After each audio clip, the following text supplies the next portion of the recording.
Hey guys, how's it going?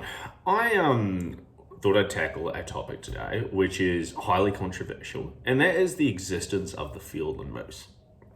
Now, for those of you who are unaware, moose were introduced in New Zealand two times over the last 120 years. The first time they were introduced to the west coast, and they died out shortly after introduction. And the second time they were introduced to Fiordland in 1910, and they bred and formed a herd that lasted at least into the 1950s. Now, there's ongoing evidence, including sightings from 2 years ago, that maybe a few moose still exist in Fiordland. But the last confirmed and beyond doubt verified sighting is from the 1950s. Now, it's helpful to understand that the standard of proof for what a moose sighting is extremely high. Effectively, it's show us a dead animal, a photograph that is of very high quality, and that's about it. It's interesting that even though in I think it was 2001, 2002, two separate DNA tests came back on two separate pieces of hair from two separate parts of Fiordland as this is a moose, it is still not widely accepted as being a genuine moose sighting. In 2020, a moose expert saw a moose from a helicopter in doubtful sound, and it is not accepted as a genuine sighting of a moose. 1995, a blurry but reasonably identifiable photo of a moose was taken in Dusky Sound, I believe, and that was not accepted. In the early 1990s, I believe moose droppings were found, and that was not accepted as a moose sighting. In the 1970s, a possible kill was made. There's rumors that photographs were taken of it, although if they exist, they've never been widely circulated. And moose antlers were found that were freshly cast, and they were still not accepted as genuine sightings. In the early 2000s, several hunters reported sign that could only really be moose, and that was not accepted. There's been about a half a dozen sightings in the 1990s and 1980s of people who came face to face with moose who verifiably did not believe in moose and had scoffed at it publicly prior to that point, saw a moose, came out saying they saw a moose, and that is not accepted as evidence. In the 1950s, 60s, and 70s, more than 30 sightings were recorded, and most of them were not accepted as evidence, including one or two where there is actually a moose skin today still in existence from that, because it can't be reliably tracked back to Fiordland. So it's helpful to understand that the last person who shot a moose in Fiordland, who's actually accepted as having shot a moose in Fiordland, it was, here's a dead animal, here is a photograph of it dead in Fiordland, here's multiple photographs of the entire hunt, and this animal is still, like the skin of it and the head of it, no, the skin of it, because I think it was a female moose, or was it a bull, I'm struggling to remember, but like whatever it was, is still with us today. So with that in mind, I think that's quite helpful to question the impossibly high standard that we have for proving whether or not moose exists. Now, this standard exists for a reason. It's because people can be mistaken. Without a doubt, mistakes happen. People can misidentify animals. You know, last year I received someone who contacted me and they were super excited because they had seen a kakapo in Kuharangi National Park. And I got super excited because it was in the same spot as one of the previous sightings before that. It was at the right altitude. It was at it was unlikely, but it was it fit where the last kakapo and Nelson had been seen. It wasn't be outside of the realm of possibility that somehow a sentinel bird had survived. And we got reasonably far down the track before I realized that they were describing a Kia, and that what they had seen was a Kia, not a kakapo. It is helpful to understand that people can be mistaken. And there's good evidence of people that have been mistaken in the past about this topic. Look, without a doubt, we all remember, or maybe not all of us, but a decent chunk of us might remember the early 1990s when a bushman from the West Coast who owned a set of hotels, I think, near Arthur's Pass, came out and claimed he'd seen a moa. Now, verifiably not true, but the claim exists. Many of us are familiar with sort of cryptids of the New Zealand backcountry, the New Zealand panther, undiscovered tribes. These sorts of cryptid, kind of mythological beings. And, we should rightly treat these with skepticism. And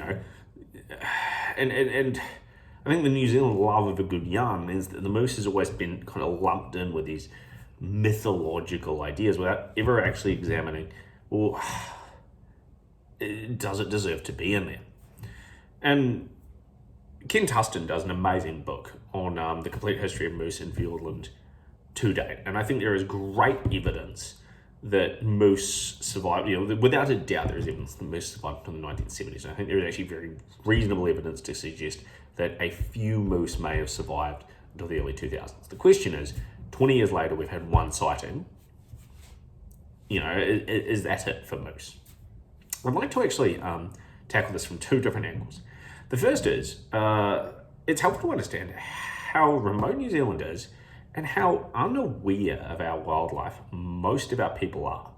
It's interesting that in downtown Christchurch, if you chat with 30 Kiwis, the vast majority of them will be completely and totally unaware that less than 2 hours away are tens of thousands of wallabies. Not just unaware as in, I have not seen one, but completely shocked to find out that in the Waitaki Basin, there are tens of thousands of Australian imported wallabies who are breeding and who are a critical pest. Go down the road to Timaru and you will still find half an hour away from this in open country, grassland country where you can see for kilometers at a time, you will find more people than not who are completely unaware that wallabies exist and are a plague proportion pest 40 kilometers away or 30 kilometers away. Drive into Ranfurly and the Maniatoto, where wallabies are starting to become a pest, and 70 or 80% of the people there will be blissfully unaware that there are wallabies in New Zealand. So I really want to help frame the fact that we don't know a heap about our remote backcountry. And, Central Otago and South Central Canterbury are not our backcountry. That's that's land that we are intimately familiar with as New Zealanders. I'd like to actually help you understand how remote Fiordland is. There are valleys in Fiordland that no one has set foot in decades. There's probably valleys that no one's ever set foot in.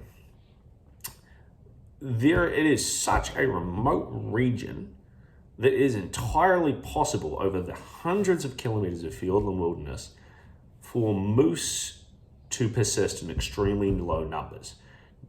Now, we'll talk in another video about why they probably persist in such low numbers. There's a very fascinating theory that Ken Tustin puts forward that actually has a reasonable degree of credibility around it. Mostly relates to them being outcompeted by red deer and hanging on mostly due to the loss of red deer from that environment in the late 70s and early 80s, persisting through to modern era. We'll get into that in another video. But there's really interesting detail. That is, what other comparable species might have gone undetected in Fiordland but for something different happening? And the one that actually comes to mind is kakapo.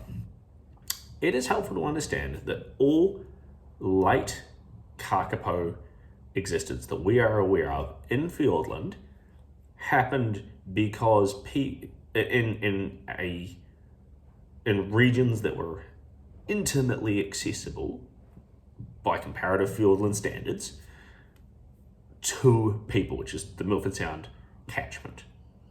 Not only that, something like 24 expeditions were authorised by various government departments in the 50s, 60s, 70s, 50s and 60s and 70s to find kakapo. They consisted of expeditions that went for 4 years worth of days in the field. And over that time, I think they found 6 birds.